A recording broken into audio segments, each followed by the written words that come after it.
L'égalité du mariage est le dernier mot d'ordre lancé dans le débat sur le mariage homosexuel. Le terme égalité du mariage est une tentative de recadrer le débat et d'attribuer un certain niveau d'irrationalité à ceux qui s'opposent au mariage homosexuel. S'opposer à la reconnaissance des unions homosexuelles comme mariage est une chose, mais il est beaucoup plus difficile de s'opposer à l'égalité dans les droits du mariage. Quel citoyen refuserait-il l'égalité? Cependant, attacher une nouvelle étiquette à la cause ne change pas la question fondamentale du débat.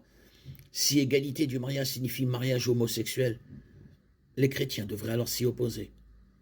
Pourquoi les chrétiens s'opposent-ils à l'égalité du mariage? La question elle-même est trompeuse. Tous les chrétiens ne sont pas opposés à l'égalité du mariage, au mariage homosexuel ou à tout autre nom. De nombreux chrétiens soutiennent que les unions homosexuelles soient reconnues légalement comme mariage. Ces chrétiens soutiennent généralement que la moralité sexuelle ne devrait pas être légiférée et que, dans une société libre, les gens devraient pouvoir épouser qui ils veulent. D'un point de vue biblique, c'est une erreur tragique. La Bible est très claire sur le fait que l'homosexualité est un péché contre nature. Lévitique 18, 22, Romains 1, 26, 27, 1 Corinthiens 6, 9.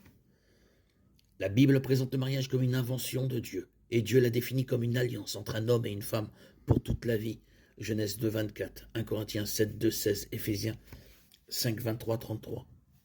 D'un point de vue biblique, une union homosexuelle n'est pas un mariage. Peu importe que le gouvernement légifère sur une nouvelle définition du mariage. Peu importe que la société soit massivement en faveur du mariage entre personnes de même sexe.